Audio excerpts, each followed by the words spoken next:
মানুষ অসুস্থ কেন হন? শারীরিক দুর্বলতার কারণে? না, মানুষ অসুস্থ হন তার মানসিকতার কারণে, তার বিবেকের কারণে, তার কর্মের কারণে, তার ক্রোধের কারণে। আর যখন কেউ সুস্থ হন, ঠিক হয়ে যান, তার মানে এটা নয় যে শুধু ওষুধের জন্য তিনি সুস্থ হয়েছেন।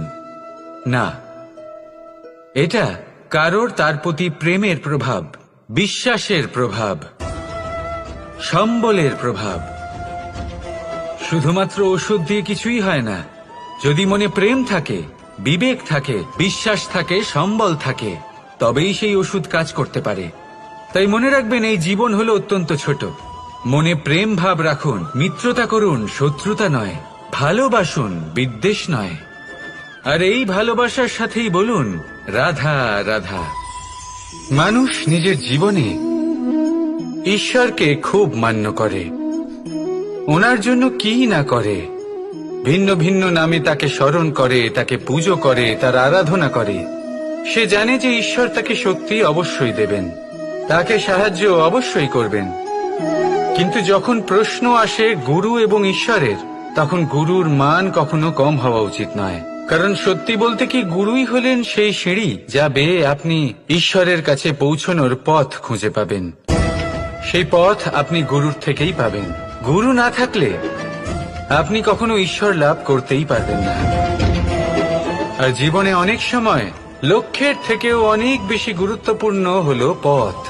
তাই এই পথের সম্মান করতে শিখুন, অর্থাৎ গুরুকে সম্মান করতে শিখুন। কারণ গুরুই হলেন পরমেশ্বর। তাহলে আসুন আর আমার সাথে ভালোবেসে বলুন রাধা রাধা। জীবনে এমন কিছু কাজ রয়েছে যা আপনাকে একাই করতে হয়, আর এমন কিছু কাজ রয়েছে যা আপনাকে একসাথে মিলে করতে হয়, একজোট হয়ে, সঙ্গবদ্ধ হয়ে। এবার সঙ্গবদ্ধ বলতে কি বোঝাতে চাইছি? আমি তাদের কথা বলছি না যারা বাস্তবিকভাবে একে অপরের সাথে কাজ করেন। আমি তাদের কথা বলছি যারা একে অপরের থেকে দূরে থেকেও একে অপরকে বিশ্বাস করেন। আমি আগেও বলেছিলাম, সমস্ত বিশ্বের আশা বিশ্বাসেই বসবাস করে, তাই না? তাই যেখানে সমস্ত বিশ্ব আছে, সমস্ত সংসার আছে, সেইখানেই বিশ্বাস রয়েছে। তাই আপনার আশেপাশে এমন দল সঙ্গবদ্ধ করুন যাদের আপনার উপর বিশ্বাস আছে আর যাদেরকে আপনি বিশ্বাস করতে পারেন। তাহলে আসুন আর আমার সাথে ভালোবেসে বলুন রাধা রাধা। মানুষ এক অত্যন্ত বিচিত্র প্রাণী। পরিকল্পনা করে, ষড়যন্ত্র করে, প্রচেষ্টা করে, কাউকে পরাজিত করার চেষ্টাও করে। সাপকে একটা দড়ি মনে করে হাতে চেপে ধরার চেষ্টা করে, কিন্তু একটা কথা বুঝতেই পারে না, সময়ের এই সাপ, এটা হাতে চেপে ধরাই যায় না। আর আপনি যা করবেন তা আবার ফিরে আসবে আপনারই সামনে। দেখুন, এতে কিছুই যায় আসে না যে আপনি কুম্ভকারের পুত্র নাকি কৃষ্ণের পুত্র। যদি আপনি অনুচিত কর্ম করেন তাহলে আপনার সাথেও অনুচিতই হবে। অশুভ কর্ম করলে আপনার সাথেও অশুভই হবে। কুরু বংশ অত্যন্ত মহান বংশ ছিল। এই কুরু বংশ কি হলো তার সাথে? একটা গোটা বংশ বয়ে গেল। কারণ ওনাদের উদ্দেশ্য অশুভ ছিল। অন্যদিকে 5 জন বনবাসী পাণ্ডব মহাভারত বিজয়ী হলেন, কারণ তাদের উদ্দেশ্য শুভ ছিল। তাই মনে রাখবেন, শুভ অগ্নি প্রজ্বলিত করবেন, শুভ তাপ সঞ্চার হবে। অশুভ অগ্নি প্রজ্বলিত করবেন, নরকেই জ্বলতে হবে। তাহলে আসুন আর আমার সাথে ভালোবেসে বলুন রাধা রাধা। আমরা যে মানুষকে চাই, যাকে আমরা ভালোবাসি, তাকে একটা উপহার অবশ্যই দিতে চাই। এমন এক উপহার যা ওনার ভালো লাগবে, যা শ্রেষ্ঠ হবে, অতি প্রিয় হবে, বহুমূল্য হবে, বা বলতে পারেন মূল্যবান হবে। তাই আমরা কি করি? আমরা বাজারে যাই, তার জন্য স্বর্ণ, আভূষণ, হিরে, মুক্ত এইসব নিয়ে আসি। কিন্তু এটাই কি সর্বশ্রেষ্ঠ উপহার? কখনোই নয়। সর্বশ্রেষ্ঠ উপহার হলো স্বাধীনতা, তাকে নিজের মনের মতো বাঁচার স্বাধীনতা। যদি আপনি কাউকে স্বাধীনতা না দিতে পারেন, তাহলে সে কোথাও না কোথাও বন্দী হয়ে যায়, তার বিকাশ কোথাও না কোথাও আটকে যায়। কিন্তু যদি আপনি কাউকে স্বাধীনতা দিতে পারেন, তাহলে আপনি দেখবেন ও সমস্ত সংসারকে, এই জীবনকে নিজের দৃষ্টিভঙ্গি দিয়ে দেখবে, বুঝবে যে কোনটা হলো উচিত আর কোনটা হলো অনুচিত। আর এটাই হলো সর্বশ্রেষ্ঠ। আর এবার যদি কাউকে স্বাধীনতার মাধ্যমে এত বড় একটা শক্তি দিতে পারেন, তাহলে আপনি আমাকে বলুন, এর থেকে বড় উপহার আর কি হতে পারে? আসুন আর আমার সাথে ভালোবেসে বলুন, রাধা রাধা। আপনার জীবনে আপনার প্রকৃত বন্ধু আসলে কে? আপনার সব থেকে শ্রেষ্ঠ মিত্র আসলে কে? তিনি যিনি সময় এলে পরে আপনাকে সাহায্য করেন, নাকি তিনি যিনি সময় এলে পরে আপনাকে অর্থ দেন? দেখুন, আমরা হলাম মানুষ, আমাদের জীবনে লেনদেন চলতেই থাকে, এটা আমাদের জীবনের অভিন্ন অংশ। কিন্তু অনেক সময় এমন হয় যে আমরা তাকেই নিজের প্রকৃত বন্ধু বলে মনে করি, যিনি আমাদের একটা বহুমূল্য উপহার দেন, ঠিক কিনা? এবার আপনার জীবনে সেই বহুমূল্য উপহার কোনটা, ওই অমূল্য মিত্র আসলে কে, সেই সিদ্ধান্ত হলো আপনার। কিন্তু যদি আপনি আমাকে জিজ্ঞেস করেন, তাহলে আমার মতে স্বর্ণ, হিরে, মুক্ত, ধন এগুলো বহুমূল্য নয়। বহুমূল্য হলো সঙ্গ, যখন আপনি একা হয়ে যাবেন, সময়, যখন আপনার তাকে প্রয়োজন হবে, সমর্পণ, যখন আপনার বিশ্বাসের প্রয়োজন পড়বে। যে মানুষ আপনার প্রতি এই 3 গুণ প্রদর্শন করেন, যিনি আপনার কঠিন সময়ে আপনাকে অবশ্যই সঙ্গ দেবেন, যখন আপনার প্রয়োজন পড়বে আপনাকে অবশ্যই সময় দেবেন, আপনার প্রতি সম্পূর্ণ সমর্পিত থাকবেন, সেই হলো আপনার আসল মিত্র, সেই হলো আপনার প্রকৃত বন্ধু। কারণ সত্যি বললে, বন্ধুত্বের অর্থই হলো নিজেকে সম্পূর্ণরূপে কারোর কাছে সমর্পণ করে দেওয়া। তাই আপনার সেই বন্ধুর জন্য নিজের প্রাণ উজাড় করে দিন, আর ভালোবেসে বলুন, রাধা রাধা। পিতা আর পুত্রের সম্পর্ক অত্যন্ত মধুর হয়ে থাকে। পিতা স্বপ্ন দেখেন, তাকে পূর্ণ করার সকল সম্ভাব্য চেষ্টা করেন, কিন্তু তাও অনেক সময় ওনার স্বপ্ন অপূর্ণ থেকে যায়। তখন পিতা ভাবেন যে স্বপ্ন উনি পূর্ণ করতে পারেননি, ওনার সন্তান তা অবশ্যই পূরণ করবে। যে স্থানে উনি কখনো পৌঁছতে পারেননি, সেই স্থানে ওনার পুত্র অবশ্যই পৌঁছবে। পিতা নিজের সন্তানের ভবিষ্যৎ নিয়ে সেই স্বপ্ন দেখেন, আর যখন সেই সন্তান সামনে এগোতে থাকে, তখন তার দুঃখ হয় না, বরং গর্ব হয়। ওনার ভালো লাগে এটা দেখে যে ওনার সন্তান অনেক উন্নতি করছে। কিন্তু যখন সন্তান নিজের অভিভাবকের শক্তি দেখে, তার যশ দেখে হিংসা করতে থাকে, সমস্যা সেইখানেই শুরু হয়। সেই জন্য সকল সন্তানকে এটা মনে রাখতে হবে, দেখুন, পুত্র হবার সুবাদে, এক সন্তান হবার সুবাদে এটা হলো আপনার অধিকার যে আপনি আপনার পিতার থেকে বেশি উন্নতি করবেন। আপনার পিতাও এটাই চান, কিন্তু সুস্থভাবে এটা করুন। একটা রেখা টেনে নিন, যাতে আপনি তাতে এগোতে পারেন, আর আপনার পিতার তাতে গর্ববোধ হয়, আর সেই বিষয়ে দুঃখ না হয় যে আমার সন্তান আমাকেই ছোট করার চেষ্টা করছে। ইতিহাস সাক্ষী রয়েছে, যে মানুষ অন্য কাউকে ছোট করার চেষ্টা করেছেন, সেই মানুষই ছোট হয়ে গেছেন। আর আমার মনে হয় না আপনি এটা চান, কারণ কোনো একদিন আপনিও কারোর পিতা হবেন। আসুন আমার সাথে ভালোবেসে বলুন, রাধা রাধা। মানুষ তার জীবনে 2 ধরনের পরিস্থিতিকে খুব ভয় পায়। 1, কোনো কারণবশত কারোর সামনে নত হওয়া। 2, কোনো কারণে নিজের চরিত্র থেকে, নিজের মূল্যবোধ থেকে বিচ্যুত হওয়া। এবার কেন হয় এরকম যে কথায় কথায় কারোর সামনে নত হতে হয়? কেন বারংবার নিজের চরিত্র থেকে চ্যুত হতে হয়? এরকম কেন হয়? এটা তখনই হয় যখন আমাদের শিক্ষা এবং মূল্যবোধের অভাব থাকে।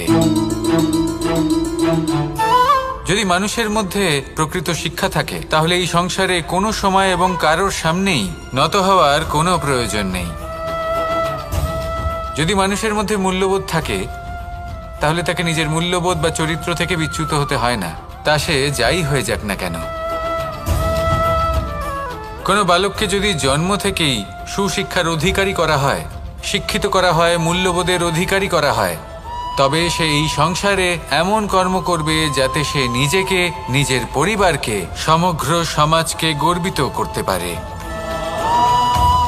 শিক্ষা লাভ করুন, মূল্যবোধ লাভ করুন এবং আমার সাথে ভালোবেসে বলুন, রাধা রাধা। এই সংসারে কোনো বস্তু হোক বা ব্যক্তি হোক, তার একার গুরুত্ব কিন্তু খুব বেশি নয়। একটা উদাহরণ হিসেবে বৃষ্টির ফোঁটাকে ভেবে দেখুন। যদি একটি বৃষ্টির ফোঁটা হয় তাহলে তার খুব বেশি গুরুত্ব থাকে না, কিন্তু যখন সহস্র বৃষ্টির ফোঁটা মেঘের মধ্যে দিয়ে ঝরে পড়ে তখন সেটা বর্ষার রূপ ধারণ করে। সেই বর্ষা যা এই প্রকৃতিকে শান্ত করে। সেইভাবেই পাথরের ছোট টুকরো, তার খুব বেশি গুরুত্ব থাকে না, কিন্তু যখন অসংখ্য পাথরের টুকরো একত্রিত হয় তখন তা পর্বতের আকার ধারণ করে। সেইভাবেই কিছু মানুষ যখন একত্রিত হন তখন তৈরি হয় পরিবার, কিছু পরিবার যখন একত্রিত হয় তখন তৈরি হয় সমাজ, যখন অনেক সংখ্যক সমাজ একত্রিত হয় তখন তৈরি হয় রাজ্য। এবার এই রাজ্যের সবথেকে গুরুত্বপূর্ণ ব্যক্তি হতে পারেন রাজা, কিন্তু তাও সেই রাজা একা কিছু করতে পারেন না। যুদ্ধ লড়ার সময় তারও নিজের সৈন্যদলকে প্রয়োজন পড়ে। কিন্তু এই সংসারে এমন একজন ব্যক্তি আছেন যিনি একাই সব কাজ করতে থাকেন, এবং সেই ব্যক্তি হলেন মা। আমাদের জীবনে একজন পিতার ভূমিকা কিন্তু নিঃসন্দেহে অমূল্য, কিন্তু আমাদের সকলের জীবনে যে ভূমিকা একজন মায়ের তা অন্য কারোর থাকে না। একজন মা একাই সন্তানকে বড় করতে পারেন, সংস্কারী করে তুলতে পারেন, তার জন্য পরিশ্রম করেন। আর এত কিছু কাজ করার পরেও তার কাজের জন্য তিনি প্রশংসা অবশ্য পান না। উল্টে যদি সেই সন্তান অনুচিত পথে চালিত হয়, অনুচিত কর্ম করে, তখন সেই মাকেই অপবাদের পাত্র হয়ে উঠতে হয়। আমাদের জীবনে মায়ের যোগদান কতটা সেটা বুঝুন। আপনাকে বড় করে তোলার জন্য উনি কতটা পরিশ্রম করেছেন সেটা বুঝুন। আজ থেকে, এখন থেকে, এই মুহূর্ত থেকে মাকে সম্মান করতে শিখুন। যখন সময় পাবেন, যখন সুযোগ হবে, তখন তার প্রশংসা করুন, ওনারও ভালো লাগবে। আর মায়ের এই মমতার জন্য, তার এই ভূমিকার জন্য আসুন সবাই মিলে আমরা তাকে প্রণাম করি, আর সকলে মিলে ভালোবেসে বলি, রাধা রাধা। মানুষের মানসিকতা এমন হয় যে সে যতটা করে আশা করে যে তার থেকে অনেক বেশি তার বদলে সে পাবে। দেখুন, সবকিছুই আপনার ভাবনা চিন্তার উপর নির্ভর করছে। আপনি যদি ফলের বিষয়ে ভেবে কর্ম করতে থাকেন তাহলে সেটা অনুচিত। জীবনের আসল আনন্দ হলো নিজের কর্ম করতে থাকা, ফলের চিন্তা করা উচিত নয়। যদি আপনি এরকম ভাবেন যে আমি এতটা করছি, আমার এতটা পাওয়া উচিত, সেই ভাবনা অনুচিত। যদি আপনি সেবার মানসিকতা নিয়ে কর্ম করতে থাকেন, কর্মচক্রে প্রবাহিত হন, যদি আপনি এমন ভাবনা রাখেন যে আমি এতটা পাচ্ছি তাই এর থেকে অনেক বেশি আমি কর্ম করব, তাহলে নিশ্চিত রূপে আপনি যতটা করছেন তার থেকে অনেক বেশি আপনি পাবেন, আপনার আশার থেকে অনেক বেশি আপনি পাবেন। শুধু জীবনে অনেক বেশি কাজ করতে থাকুন, ফলের চিন্তা করবেন না। আর মনে রাখবেন, এই ভাবনাই সব থেকে বড় বীজ। কর্মের উপর বিশ্বাস রাখুন, জীবনে যা যা আপনি চান সবই সুখময় হবে। আসুন আর আমার সাথে ভালোবেসে বলুন, রাধা রাধা। আপনি কখনো পর্বতের শিখরে উঠেছেন? আপনি দেখতে পাবেন পর্বতের পদতলে প্রচুর সুন্দর ফুল রয়েছে, সবুজ বনানী রয়েছে। যত আপনি ওপরে উঠতে থাকবেন তত ফুল কমতে থাকবে, সবুজ বনানী কমতে থাকবে। আরো কিছুটা ওপরে উঠলে কাঁটা জাতীয় গাছ দেখতে পাবেন, শুকনো গাছ দেখতে পাবেন। আরো যদি ওপরে ওঠেন তাহলে পাষাণ দেখতে পাবেন। আরো উপরে উঠলে হিমখণ্ড দেখতে পাবেন। এই যে পর্বত, তা মনুষ্য জীবনের সবথেকে উত্তম উদাহরণ। মানুষ যখন সাফল্যের শিখরে পৌঁছতে চান, মহানুভবতার শিখরে পৌঁছতে চান, পথে যত আস্তে আস্তে উপরে উঠতে থাকেন, ততই ভৌতিক বস্তু তার থেকে বিচ্ছিন্ন হতে থাকে। যদি তিনি সেই ভৌতিক বস্তুগুলি ত্যাগ না করতে পারেন, তাহলে কখনোই সেই স্থানে পৌঁছতে পারবেন না। আর মানুষ যদি উচিত ত্যাগ করতে পারেন, পথে অগ্রসর হতে থাকেন, এগোতে থাকেন, তাহলে একদিন না একদিন তিনি মহানুভবতার, জ্ঞানের, সাফল্যের হিমের স্বাদ অবশ্যই লাভ করবেন। মনে রাখবেন, মানব জীবনের ত্যাগ হলো অত্যন্ত গুরুত্বপূর্ণ অংশ। আসুন আমার সাথে ভালোবেসে বলুন, রাধা রাধা। আপনি কখনো কোনো বাজকে নিজের বাসা বানাতে দেখেছেন? এই বাজ যখনই কোনো বাসা বানায়, তখন উঁচু গাছের ডালে বা কোনো পর্বতের শিখরে বাসা বানায়, অনেক উচ্চতায়। আর সেখানে তার সন্তানও জন্মগ্রহণ করে। যখন এই সন্তানেরা জন্মায়, তখন এই বাজ খুবই ভালোবেসে এবং খুব সাবধানে এদের পালন পোষণ করে। নিজের ঠোঁট দিয়ে তাদের ঠোঁটে খাবার পরিবেশন করে। কিন্তু যেই সেই সন্তানেরা হৃষ্টপুষ্ট হয়ে যায় এবং সেই কথা বাজ নিজে বুঝতে পেরে যায়, সেই বাজ নিজেই সেই বাসা ছিন্ন ভিন্ন করে দেয়। সেই সন্তান যাদের সবেমাত্র ডানা গজিয়েছে, কিভাবে উঠতে হয় তারা জানে না, সেই সন্তানগুলিকে উচ্চতা থেকে ঠেলে দেয়। সেই সন্তান প্রথমে ভয়ভীত হয়ে যায়। তারা সামনে মৃত্যুকে দেখতে পেয়ে ভয়ের কারণে তাদের ডানা ঝাপটাতে থাকে। আর সেই প্রক্রিয়াতেই সেই সন্তানগুলি উড়তে শুরু করে দেয়। এবার এই ঘটনায় আমরা কি শিক্ষা পেতে পারি? এটাই, যদি আপনি মাতা পিতা হন, তাহলে নিজের সন্তানকে অবশ্যই স্নেহ করুন, কিন্তু তাদেরকে নিজের আঁচলের তলায় বেঁধে রাখবেন না। যদি আপনি চান আপনার সন্তান জীবনে উন্নতি করুক, তাহলে নিজের মুঠো থেকে তাদের স্বতন্ত্র করে দিন। এই সংসারে সংঘর্ষ করতে দিন। সেই সন্তান নিজেই বুঝতে পারবে যে জন্মের সময় পাওয়া ডানা কি করে ব্যবহার করতে হয়। আর আপনার চোখের সামনে আপনার সন্তান এই আকাশে উড়তে থাকবে। তাহলে আসুন আমার সাথে ভালোবেসে বলুন, রাধা রাধা। এই সংসারে সব থেকে বড় ব্যক্তি কে?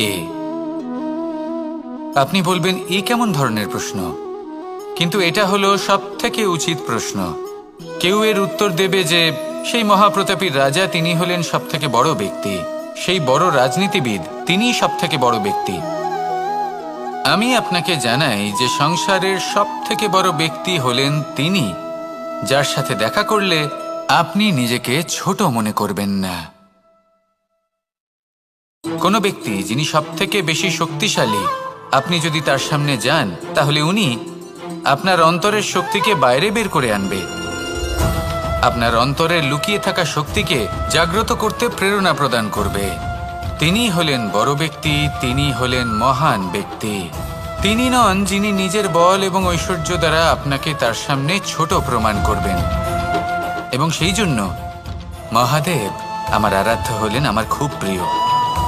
কারণ রাজা হোক বা ফকির, কেউ যদি ওনার সামনে যান, তাহলে সে নিজেকে ছোট মনে করেন না।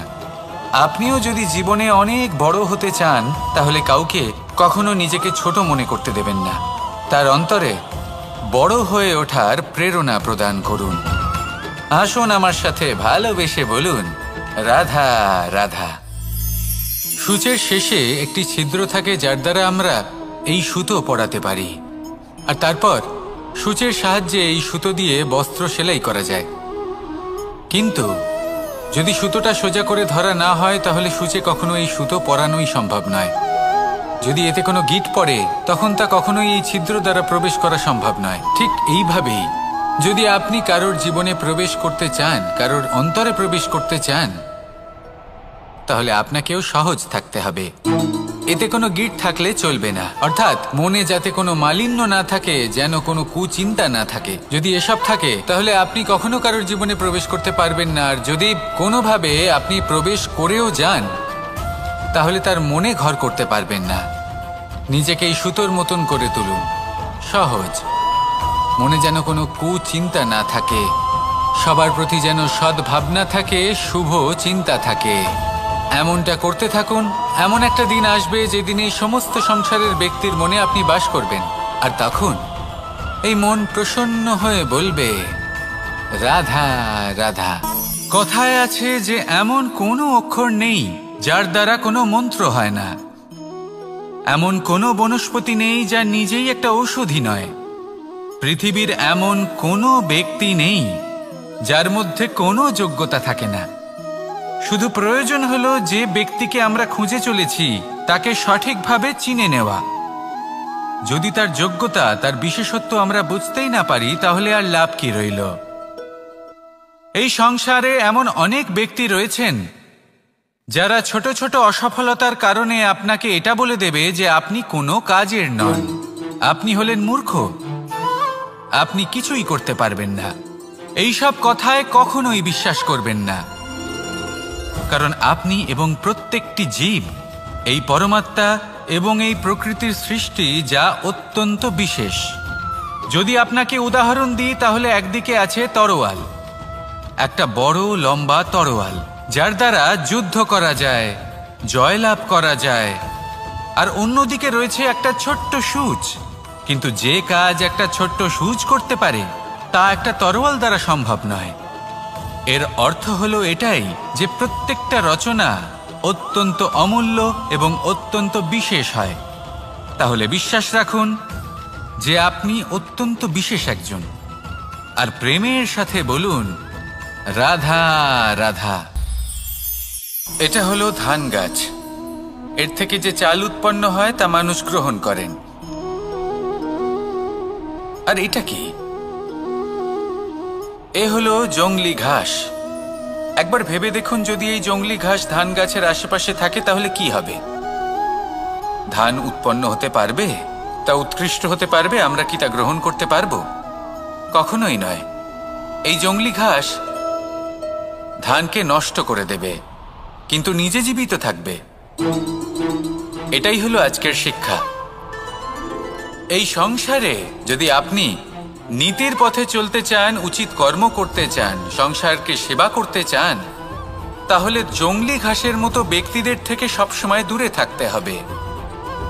সেই ব্যক্তি যারা দুর্নীতি এবং মিথ্যা দ্বারা পরিপূর্ণ, যাদের ব্যবহার অশুভ, যাদের অনেক অশুভ গুণ রয়েছে, তারা সঠিক নয়। সেই সকল ব্যক্তি যাদের চরিত্র অত্যন্ত দুষ্ট হয়, তারা হয় শুভ চরিত্রের ব্যক্তিকে একদম নষ্ট করে দেয়, নয় নিজের মতো বানিয়ে তোলে। তাই যদি আপনি নীতির পথে চলতে চান, এই সংসারের জন্য শুভ কর্ম করতে চান, তাহলে সেই সঙ্গ লাভ করুন যে সঙ্গ জ্ঞানে পরিপূর্ণ, যাদের মধ্যে অনেক গুণ আছে, যাদের থেকে প্রতিদিন কিছু শিখতে পারবেন। এমন ব্যক্তির সাথে জীবন অতিবাহিত করুন, দুরাচারীদের থেকে দূরে থাকুন। তবেই এই মন প্রসন্ন হয়ে বলবে, রাধা রাধা। পঞ্চতত্ত্বের মধ্যে দ্বিতীয় তত্ত্ব হল ধরণী, ভূমি, যাকে আমরা ধরণী মাতা বলি। এই ধরণী ধৈর্য ধারণ করে, আর এর ওপরেই আমাদের সমগ্র সংসার নির্ভরশীল। কারণ এই ভূমি সহ্য ক্ষমতা রাখে, এর সহ্য ক্ষমতা হলো অপরিসীম। সন্তান যতই আঘাত প্রদান করুক না কেন, প্রেম পূর্বক সহ্য করে, আর তার বদলে অমূল্য রত্ন প্রদান করে। সন্তান যদি হাল চালায়, তাহলে তার বদলে তাকে অন্ন প্রদান করে। এটাই হলো ধরণী। এবার এর থেকে আমরা কি শিক্ষা পেতে পারি? এটাই যে কারোর জন্য কিছু করা বা কাউকে কিছু দেওয়া মনে কোনো কামনা ছাড়াই। আর এই কথাটা বুঝে যান, যদি কারোর জন্য কামনা না রেখে বা কোনো পাওয়ার আশা না রেখে কারোর জন্য কিছু করেন বা কারোকে কিছু দেন, যদি এটা আপনি শিখতে পারেন, তবে আপনি ভালোবাসতে শিখে গেছেন। আর সেই জন্যই এই ধরিত্রীকে মাতা বলা হয়। কারণ মাতা শুধু উনি নন যিনি গর্ভে সন্তানকে ধারণ করেন, মাতা তো উনিও যিনি জীবন বাঁচতে শেখান, যিনি জীবন বাঁচার উদাহরণ প্রদান করেন। তাহলে ধরনীর থেকে এই নিঃস্বার্থ ভাব শিখুন, নিঃস্বার্থ ভালোবাসা শিখুন, আর এই ভালোবাসার সাথেই বলুন রাধা রাধা। এই সংসারে আমরা প্রকাশ কোথা থেকে পাই? এর উত্তর বড়ই সরল। ভোরে যখন সূর্যোদয় হয় তখন প্রকাশের কিরণ আমাদের ঘরে এসে পৌঁছয়। এইভাবেই আমরা প্রকাশ লাভ করি। এবার এই প্রকাশের আলোতেই আমরা সারাদিনের কাজ সম্পন্ন করি। সন্ধে হয়ে যায়, সূর্যাস্তও হয়ে যায়। আর আমাদের ঘর যাতে অন্ধকার না হয় তার জন্য আমরা একটা প্রদীপ প্রজ্বলিত করি। এটাই ঘটে আমাদের জীবনেও। এবার প্রবাহমান আয়ুর সাথে আমরা আমাদের অন্তরে যদি একটা প্রদীপ প্রজ্বলিত করে নিই তাহলে বিষয়টাই অন্যরকম হবে। এবার আপনি বলবেন কোন প্রকাশের কথা বলছি যা আমাদের অন্তরে জাগ্রত করা সম্ভব? আমাদের আত্মার মাঝে প্রেমের প্রকাশ জাগ্রত করার কথা বলছি। কারণ আমাদের এই জীবন এও হলো দিনের আলোর মতো। আজ প্রকাশ আছে কিন্তু কোনোদিন অবশ্যই অস্ত হবে। কিন্তু অস্ত হবার আগে যদি আমরা আমাদের আত্মার মাঝে প্রেমের এই প্রকাশ উজ্জ্বলিত করে নিই তাহলে আমাদের সন্ধ্যাকালও আমরা আনন্দে এবং প্রেমে যাপন করব। তাহলে আসুন আর আমার সাথে ভালোবেসে বলুন রাধা রাধা। লোকে বলে জীবনে মেলামেশা করা অত্যন্ত আবশ্যক। এতে সম্পর্কের আধারও হয়, আবার ব্যবসাও চলে। কিন্তু সবচেয়ে বেশি গুরুত্বপূর্ণ হলো ব্যবহার। তাই এই বিষয়ে ভাবুন, আপনার জীবনে কে আপনার সাথে মেলামেশা করবে তা নিশ্চিত করে সময়। আপনি আপনার জীবনে কার সাথে মেলামেশা করবেন তা নিশ্চিত করবে আপনার হৃদয়। আপনি যাদের সাথে মিশছেন তাদের হৃদয়ে আপনি কতক্ষণ থাকবেন তা নিশ্চিত করবে আপনার ব্যবহার। নিজের ব্যবহার ভালো রাখুন, সব ভালোই হবে। রাধা। মানুষ তার জীবনে দুই ধরনের পরিস্থিতিকে খুব ভয় পায়। এক, কোনো কারণবশত কারোর সামনে নত হওয়া। দুই, কোনো কারণে নিজের চরিত্র থেকে, নিজের মূল্যবোধ থেকে বিচ্যুত হওয়া। এবার কেন হয় এরকম যে কথায় কথায় কারোর সামনে নত হতে হয়? কেন বারংবার নিজের চরিত্র থেকে চ্যুত হতে হয়? এরকম কেন হয়? এটা তখনই হয় যখন আমাদের শিক্ষা এবং মূল্যবোধের অভাব থাকে। যদি মানুষের মধ্যে প্রকৃত শিক্ষা থাকে তাহলে এই সংসারে কোনো সময় এবং কারোর সামনেই নত হওয়ার কোনো প্রয়োজন নেই। যদি মানুষের মধ্যে মূল্যবোধ থাকে তাহলে তাকে নিজের মূল্যবোধ বা চরিত্র থেকে বিচ্যুত হতে হয় না, তা সে যাই হয়ে যাক না কেন। কোনো বালককে যদি জন্ম থেকেই সুশিক্ষার অধিকারী করা হয়, শিক্ষিত করা হয়, মূল্যবোধের অধিকারী করা হয়, তবে সে এই সংসারে এমন কর্ম করবে যাতে সে নিজেকে, নিজের পরিবারকে, সমগ্র সমাজকে গর্বিত করতে পারে। শিক্ষা লাভ করুন, মূল্যবোধ লাভ করুন এবং আমার সাথে ভালোবেসে বলুন রাধা রাধা। এই সংসারে কোনো বস্তু হোক বা ব্যক্তি হোক, তার একার গুরুত্ব কিন্তু খুব বেশি নয়। একটা উদাহরণ হিসেবে বৃষ্টির ফোঁটাকে ভেবে দেখুন। যদি একটি বৃষ্টির ফোঁটা হয় তাহলে তার খুব বেশি গুরুত্ব থাকে না। কিন্তু যখন সহস্র বৃষ্টির ফোঁটা মেঘের মধ্যে দিয়ে ঝরে পড়ে তখন সেটা বর্ষার রূপ ধারণ করে। সেই বর্ষা যা এই প্রকৃতিকে শান্ত করে। সেইভাবেই পাথরের ছোট টুকরো, তার খুব বেশি গুরুত্ব থাকে না। কিন্তু যখন অসংখ্য পাথরের টুকরো একত্রিত হয় তখন তা পর্বতের আকার ধারণ করে। সেইভাবেই কিছু মানুষ যখন একত্রিত হন তখন তৈরি হয় পরিবার। কিছু পরিবার যখন একত্রিত হয় তখন তৈরি হয় সমাজ। যখন অনেক সংখ্যক সমাজ একত্রিত হয় তখন তৈরি হয় রাজ্য। এবার এই রাজ্যের সবথেকে গুরুত্বপূর্ণ ব্যক্তি হতে পারেন রাজা, কিন্তু তাও সেই রাজা একা কিছু করতে পারেন না। যুদ্ধ লড়ার সময় তারও নিজের সৈন্যদলকে প্রয়োজন পড়ে। কিন্তু এই সংসারে এমন একজন ব্যক্তি আছেন যিনি একাই সব কাজ করতে থাকেন, এবং সেই ব্যক্তি হলেন মা। আমাদের জীবনে একজন পিতার ভূমিকা কিন্তু নিঃসন্দেহে অমূল্য, কিন্তু আমাদের সকলের জীবনে যে ভূমিকা একজন মায়ের তা অন্য কারোর থাকে না। একজন মা একাই সন্তানকে বড় করতে পারেন, সংস্কারী করে তুলতে পারেন, তার জন্য পরিশ্রম করেন। আর এত কিছু কাজ করার পরেও তার কাজের জন্য তিনি প্রশংসা অবশ্য পান না। উল্টে যদি সেই সন্তান অনুচিত পথে চালিত হয়, অনুচিত কর্ম করে, তখন সেই মাকেই অপবাদের পাত্র হয়ে উঠতে হয়। আমাদের জীবনে মায়ের যোগদান কতটা সেটা বুঝুন।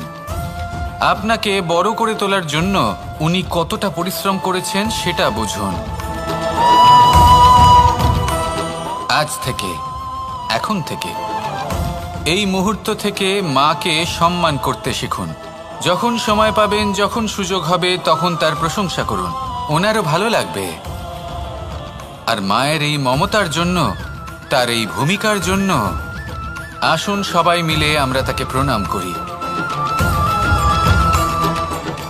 আর সকলে মিলে ভালোবেসে বলি রাধা রাধা।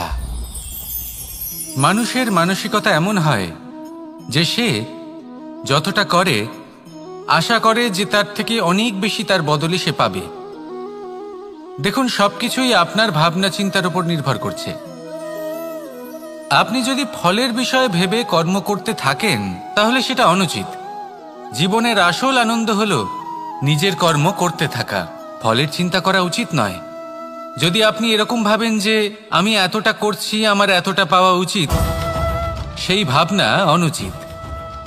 যদি আপনি সেবার মানসিকতা নিয়ে কর্ম করতে থাকেন, কর্মচক্রে প্রবাহিত হন, যদি আপনি এমন ভাবনা রাখেন যে আমি এতটা পাচ্ছি তাই এর থেকে অনেক বেশি আমি কর্ম করব, তাহলে নিশ্চিতরূপে আপনি যতটা করছেন তার থেকে অনেক বেশি আপনি পাবেন, আপনার আশার থেকে অনেক বেশি আপনি পাবেন। শুধু জীবনে অনেক বেশি কাজ করতে থাকুন, ফলের চিন্তা করবেন না। আর মনে রাখবেন, এই ভাবনাই সব থেকে বড় বীজ। কর্মের উপর বিশ্বাস রাখুন, জীবনে যা যা আপনি চান সবই সুখময় হবে। আসুন আর আমার সাথে ভালোবেসে বলুন রাধা রাধা। আপনি কখনো পর্বতের শিখরে উঠেছেন? আপনি দেখতে পাবেন পর্বতের পদতলে প্রচুর সুন্দর ফুল রয়েছে, সবুজ বনানী রয়েছে।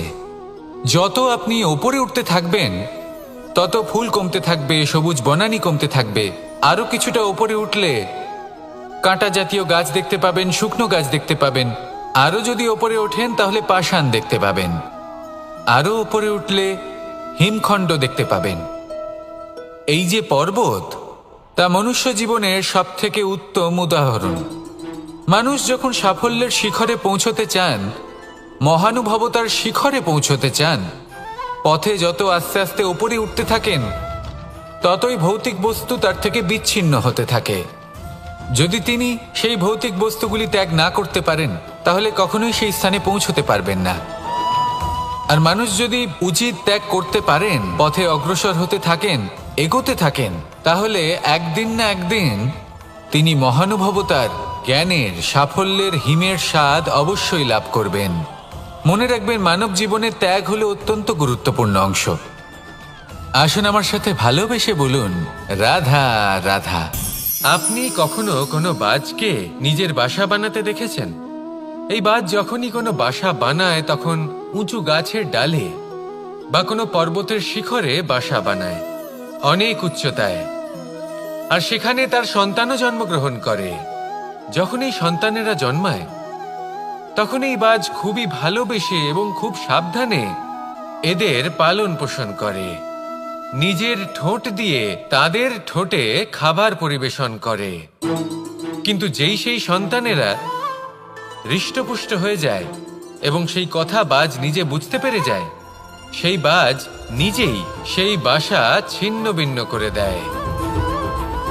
সেই সন্তান যাদের সবেমাত্র ডানা গজিয়েছে কিভাবে উড়তে হয় তারা জানে না, সেই সন্তানগুলিকে উচ্চতা থেকে ঠেলে দেয়।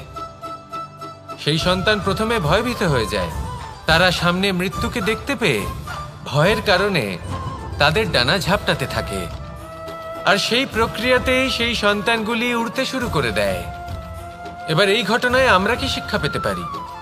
এটাই, যদি আপনি মাতা পিতা হন তাহলে নিজের সন্তানকে অবশ্যই স্নেহ করুন, কিন্তু তাদেরকে নিজের আঁচলের তলায় বেঁধে রাখবেন না।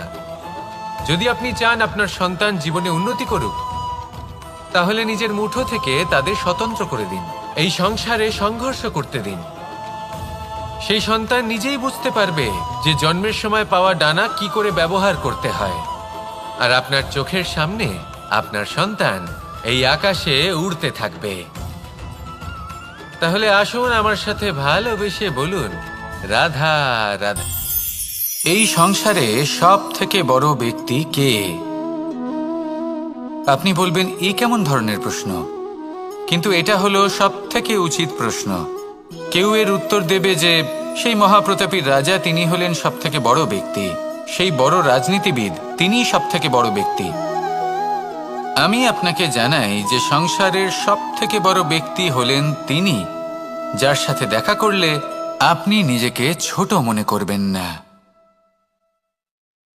কোনো ব্যক্তি যিনি সব থেকে বেশি শক্তিশালী, আপনি যদি তার সামনে যান তাহলে উনি আপনার অন্তরের শক্তিকে বাইরে বের করে আনবে, আপনার অন্তরে লুকিয়ে থাকা শক্তিকে জাগ্রত করতে প্রেরণা প্রদান করবে। তিনি হলেন বড় ব্যক্তি, তিনি হলেন মহান ব্যক্তি। তিনি নন যিনি নিজের বল এবং ঐশ্বর্য দ্বারা আপনাকে তার সামনে ছোট প্রমাণ করবেন। এবং সেই জন্য মহাদেব আমার আরাধ্য হলেন আমার খুব প্রিয়। কারণ রাজা হোক বা ফকির, কেউ যদি ওনার সামনে যান তাহলে সে নিজেকে ছোট মনে করেন না। আপনিও যদি জীবনে অনেক বড় হতে চান তাহলে কাউকে কখনো নিজেকে ছোট মনে করতে দেবেন না। তার অন্তরে বড় হয়ে ওঠার প্রেরণা প্রদান করুন। আসুন আমার সাথে ভালোবেসে বলুন, রাধা রাধা। সূচের শেষে একটি ছিদ্র থাকে যার দ্বারা আমরা এই সুতো পরাতে পারি, আর তারপর সূচের সাহায্যে এই সুতো দিয়ে বস্ত্র সেলাই করা যায়। কিন্তু যদি সুতোটা সোজা করে ধরা না হয় তাহলে সূচে কখনো এই সুতো পরানোই সম্ভব নয়। যদি এতে কোনো গিঁট পড়ে তখন তা কখনোই এই ছিদ্র দ্বারা প্রবেশ করা সম্ভব নয়। ঠিক এইভাবেই যদি আপনি কারোর জীবনে প্রবেশ করতে চান, কারোর অন্তরে প্রবেশ করতে চান, তাহলে আপনাকেও সহজ থাকতে হবে। এতে কোনো গিঁট থাকলে চলবে না, অর্থাৎ মনে যাতে কোনো মালিন্য না থাকে, যেন কোনো কুচিন্তা না থাকে। যদি এসব থাকে তাহলে আপনি কখনো কারোর জীবনে প্রবেশ করতে পারবেন না। আর যদি কোনোভাবে আপনি প্রবেশ করেও যান তাহলে তার মনে ঘর করতে পারবেন না। নিজেকে এই সুতোর মতন করে তুলুন, সহজ। মনে যেন কোনো কুচিন্তা না থাকে, সবার প্রতি যেন সদ্ভাবনা থাকে, শুভ চিন্তা থাকে। এমনটা করতে থাকুন। এমন একটা দিন আসবে যেদিন এই সমস্ত সংসারের ব্যক্তির মনে আপনি বাস করবেন, আর তখন এই মন প্রসন্ন হয়ে বলবে, রাধা রাধা।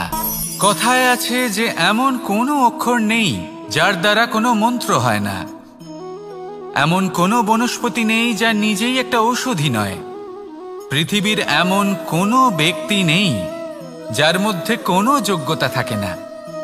শুধু প্রয়োজন হলো যে ব্যক্তিকে আমরা খুঁজে চলেছি তাকে সঠিকভাবে চিনে নেওয়া। যদি তার যোগ্যতা, তার বিশেষত্ব আমরা বুঝতেই না পারি তাহলে আর লাভ কি রইল? এই সংসারে এমন অনেক ব্যক্তি রয়েছেন যারা ছোট ছোট অসফলতার কারণে আপনাকে এটা বলে দেবে যে আপনি কোনো কাজের নন, আপনি হলেন মূর্খ, আপনি কিছুই করতে পারবেন না। এইসব কথায় কখনোই বিশ্বাস করবেন না, কারণ আপনি এবং প্রত্যেকটি জীব এই পরমাত্মা এবং এই প্রকৃতির সৃষ্টি, যা অত্যন্ত বিশেষ। যদি আপনাকে উদাহরণ দিই তাহলে একদিকে আছে তরোয়াল, একটা বড় লম্বা তরোয়াল যার দ্বারা যুদ্ধ করা যায়, জয়লাভ করা যায়। আর অন্যদিকে রয়েছে একটা ছোট্ট সূচ, কিন্তু যে কাজ একটা ছোট্ট সূচ করতে পারে তা একটা তরোয়াল দ্বারা সম্ভব নয়। এর অর্থ হলো এটাই যে প্রত্যেকটা রচনা অত্যন্ত অমূল্য এবং অত্যন্ত বিশেষ হয়। তাহলে বিশ্বাস রাখুন, যে আপনি অত্যন্ত বিশেষ একজন, আর প্রেমের সাথে বলুন রাধা রাধা।